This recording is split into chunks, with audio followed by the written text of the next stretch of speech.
What you got going on here? So we got a new little photo booth for taking our PC Bros thumbnails on the website. So as you guys probably know, PCBros.tech is our PC selling business, and Matt and I just used to take all of the pictures basically on our photo set. And you know, Zach pointed out the other day, hey, the photos look kind of cluttered. You know, there's a lot of stuff in the background, and when you have 20 of these little thumbnails side by side, he was totally right. You really couldn't see the computer. Like, obviously for me, it was obvious because I took the pictures.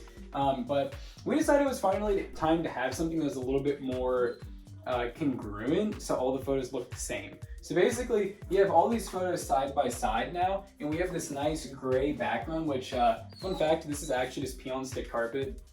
We have a dog. What do you want? We have a sad dog. You can't forget there's one door. buddy, you got this. But yeah, so peel and stick carpet tile, they're 12 by 12. This is just a cheap Lowe's gray 3-foot table. And then these are some Amazon lights. The brand is iLux, and I just actually bought some more. They're IP65. I think these are 10 watt? Yeah, 10 watt. They're 10 watt. You control them with an app on your phone, which I actually happen to have downloaded. It's called iLux Mesh. And you can click on both lamps. You can change the brightness. You turn them on and off and everything. Change, like, you can make them cycle through colors. I decided just to go with 2 colors that'll always be the same, so that the website pictures, once again, we're trying to go for them all looking the same. So overall, looks way better. Carpet tiles were a cheap alternative to going with sound foam. Not to mention sound foam often has different patterns on it, which once again, we'd have backgrounds that aren't all the same. We wanted something that looked completely the same for the background. So. How about how much did this all cost in the end? Man, this table I think is about $40. These lights are about 10 a piece, so that's 60. The carpet tiles end up being, like, depending on where you get them, anywhere from $20 all the way up to like $80. I think I actually end up paying like $80, but I also, there's this many left. There's 10 carpet tiles, and I used 1, 2, 3, 6, 9. Oh, okay, well apparently I used 9, so there's only 1 left. So yeah, the carpet tiles were really the most expensive part. You could order much cheaper material on Amazon, but I wanted to do this all in one day in person. So there's obviously all kinds of backgrounds you could go with. You could use drop cloth. You could have just honestly used this gray wall that would have looked fine too.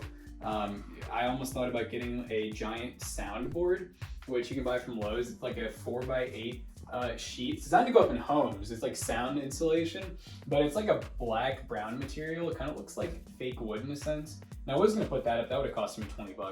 But I was like, why not peel and stick, right? And now they're like falling off. But yeah, the bottom ones are having a little bit of trouble. Bottom ones have a little bit of trouble. They're not really meant to be parallel. They're meant to be flat on the ground and stepped on so that they actually stick well. But we did the best we could. Did you do anything to help remove the lines between them, or just line it up right, or did you take something and rub it over? I did have to.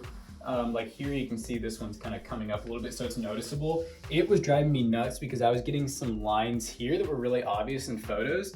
So I did actually have to take some scissors, because you can see this, where they tried to do a good job like with overlap, but the problem was they had too much black on each side. So you can see a noticeable, you can kind of still see it here.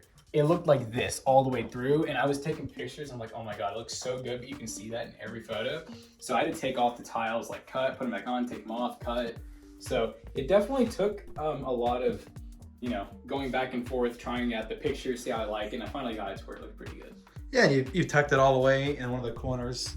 There's the old stream setup that we used to use. Now they pretty much stream exclusively into the room. Now I have it to where it's like nice in the room. Whenever Matt and I finish the build, I don't have to take up the B-roll table. Because that did kind of drive me nuts. We'd be like, are you finished with this computer? And I'd be like, oh no, I still gotta take pictures of it. And what's this? You have it set up to be to an outside little... Yeah, there was not another outlet on this side, so yeah, I gotta get it right, Well, fair enough. I'll go ahead and you'll send me some pictures to throw up? There we go. We'll show those now and then we'll end the video. But a dog. But a dog.